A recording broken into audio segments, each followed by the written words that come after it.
Hello everyone, my name is Aslam. आप देख रहे हैं रियल टॉक असलम। आज हम बात करेंगे नेपाल में हाल फिलहाल में जो हो रहा है, जहां जनता और खासकर युवा लोगों ने मिलकर सरकार के खिलाफ जो प्रोटेस्ट किए हैं, ये सिर्फ एक प्रदर्शन नहीं है, बल्कि ये एक बड़ी जागरूकता और बदलाव की मांग है।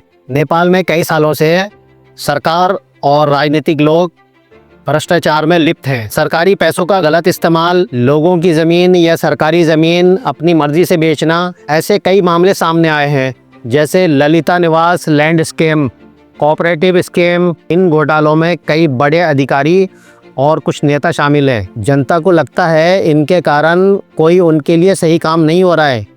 बहुत सारे नेताओं के बच्चे बड़े पदों पर पहुंच चुके हैं, यानी पिता प्रधानमंत्री, बेटा सांसद, परिवार में ही पावर का कब्जा। इससे आम जनता का गुस्सा बढ़ गया, क्योंकि उन्हें लगता है ये लोग अपना ही पेट भरने में लगे हुए हैं और जनता को इसी तरीके से गुमराह करते रहेंगे। नेपाल के युवा बहुत परेशान हैं, जॉब्स की बहुत कमी है। गवर्नमेंट जॉब के लिए भी कंपटीशन बहुत टफ हो गया है, इसलिए कई युवा मजबूरी में विदेश जाकर मजदूरी कर रहे हैं। ये सोचकर लोग नाराज हैं कि हमारे देश में प्रॉपर जॉब्स क्यों नहीं है।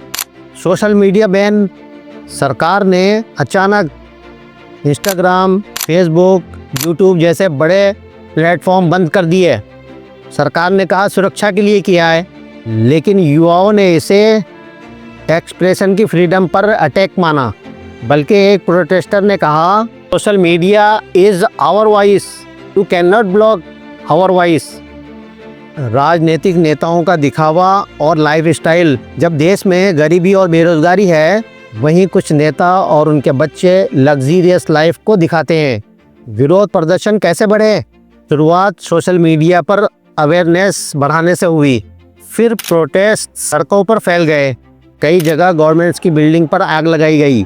पुलिस ने कई प्रोटेस्टर्स पे भी गोली चलाई, जिसमें कई लोग मारे गए। पब्लिक की मांग बहुत क्लियर हो गई है।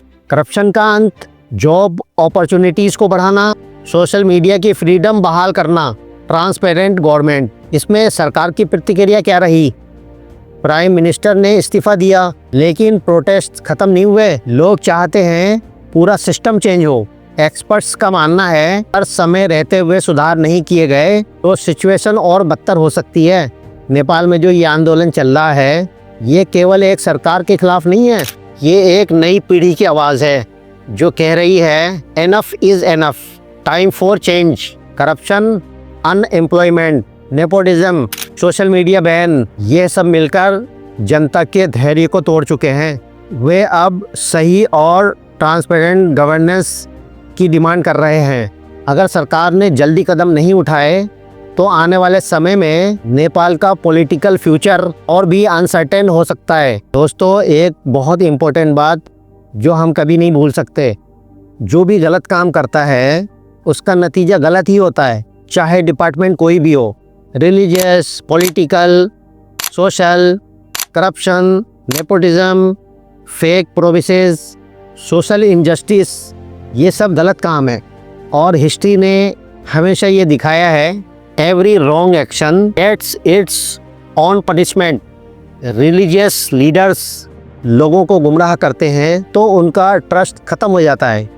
अगर सिर्फ अपनी फैमिली को पावर देने में लगे रहते हैं तो जनता एक दिन उसका विरोध कर देती है। सोशल इनजस्टिस करने वाले, जैसे इनइक्वालिटी को बढ़ावा देने वाले लोग समाज के विरोध का सामना करते हैं। वक्त ऐसा हथियार है, वक्त आने पर सारा सच सामने आ जाता है। जिस दिन सही सिस्टम का निर्माण नहीं हुआ, उस दिन भ्रष्टाचार और अन्य गलत काम खुद अपनी वजह से कोलैप्स हो जाते हैं। इसलिए हर इंसान को खुद से, दूसरों से और पूरे सिस्टम से सतर्क रहना चाहिए। हमेशा सत्य और ईमानदारी के राह पर चलना चाहिए। कभी भी गलत शॉर्टकट नहीं अपनाना चाहिए। चाहे शॉर्ट टर्म बेनिफिट मिले, लेकिन लॉन्ग टर्म में नुकसान ही होगा। यही रूल है सोशल, पॉलिटिकल, रिलीजियस फील्ड में भी। Let's stay honest, let's stay responsible, तभी एक अच्छी स्ट्रॉन्ग सोसाइटी बन सकती है। दोस्तों, ऐसी और वीडियोस देखने के लिए चैनल को सब्सक्राइब करें।